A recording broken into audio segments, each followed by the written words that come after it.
दोस्तों 50 वर्ष पहले अमेरिकी अंतरिक्ष एजेंसी नासा ने अपोलो 11 मिशन के तहत पहली बार चंद्रमा पर किसी इंसान को भेजा था। इस मिशन के साथ ही नील आर्मस्ट्रॉन्ग चंद्रमा पर पहुंचने वाले पहले व्यक्ति बने थे। 20 जुलाई 1969 का दिन पूरे मानव इतिहास के लिए बेहद ही खास था। इसी दिन इंसान ने पहली बार चंद्रमा पर अपना कदम रखा था।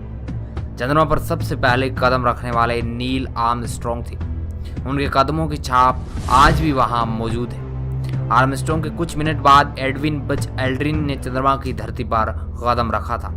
तीसरे अंतरिक्ष यात्री माइकल कॉलिंस ने ऑर्बिट पायलट की जिम्मेदारी संभाली थी।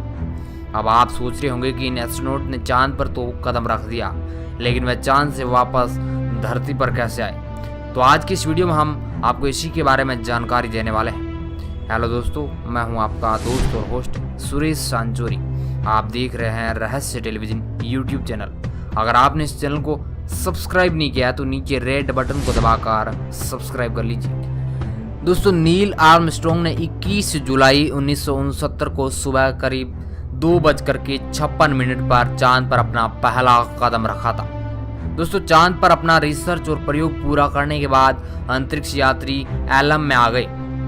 अंतरिक्ष यात्रियों के एलएम यानी लूनर मॉड्यूल में प्रवेश करने के बाद उन्होंने एसेंट इंजन को स्टार्ट कर दिया। जैसे ही वह इंजन चालू हुआ, उसके बाद एसेंट इंजन डिसेंट इंजन के पार्ट को नीचे छोड़कर ऊपर की तरफ बढ़ने लगा, क्योंकि अब डिसेंट पार्ट की कोई ज़रूरत नहीं थी, जिस वजह से उसको चांद की सतह पर ही छोड़ दिया गया। एसेंट इंजन वाला पार्ट वजन में बहुत ही हल्का था। दोस्तों, एसेंट इंजन को कुछ ऐसी तकनीक से विकसित किया गया था कि वह इंजन में काफ़ी हल्का था और चांद के वातावरण से बाहर निकलने का थ्रस्ट पैदा कर सके।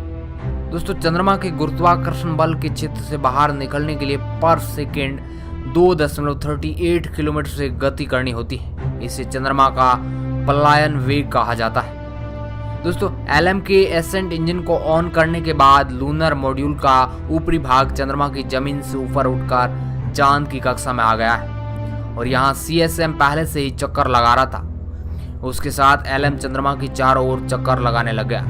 जब 1.5 चक्कर पूरा हुआ तो वह भी सीएसएम के रास्ते में आ गया। अब दोस्तों, चंद्रमा के चारों ओर एक ही पथ पर दोनों चक्कर लगा रहे थे। उसके बाद सीएसएम और एसेंट इंजन वाला भाग दोनों आपस में जुड़ गए। दोनों के आपस में जुड़ते ही नील आर्मस्ट्रॉन्ग और एडविन बज एल्ड्रिन दोनों सीएसएम में वापस आ गए। उसके बाद एंट्री गेट को बंद कर दिया गया और सीएसएम एलएम से अलग हो गया। उसके बाद सीएसएम चांद के चारों ओर चक्कर लगाते हुए पृथ्वी की ओर आने वाले पथ पर रवाना हो गया। चंद्रमा से पृथ्वी के वायुमंडल तक आने में सीएसएम को करीब 3 दिन लग गए। जब सीएसएम पृथ्वी की कक्षा में वापस पहुंचा तो कमांड सर्विस मॉड्यूल के सिलेंड्रिकल वाला पार्ट भी अलग हो गया, क्योंकि उसका काम यहीं तक था। अब केवल बचा था कॉनिकल वाला भाग। इस भाग में केवल अंतरिक्ष यात्री और चंद्रमा से लाया गया सामान मौजूद था। जब कॉनिकल वाला भाग पृथ्वी के गुरुत्वाकर्षण क्षेत्र आया तो बहुत ही तेजी से नीचे की ओर आने लगा और उसने प्रशांत महासागर में अपने पैराशूट के जरिए सफल लैंडिंग कर ली।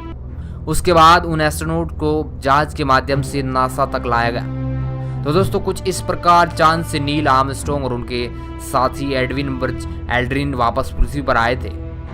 आज के इस वीडियो एपिसोड में बस इतना ही। अगर वीडियो अच्छा लगा है तो इस वीडियो को लाइक, शेयर और हमारे चैनल रहस्य टेलीविजन को सब्सक्राइब करना बिल्कुल ना भूलें। वीडियो को पूरा देखने के लिए आपका बहुत बहुत धन्यवाद।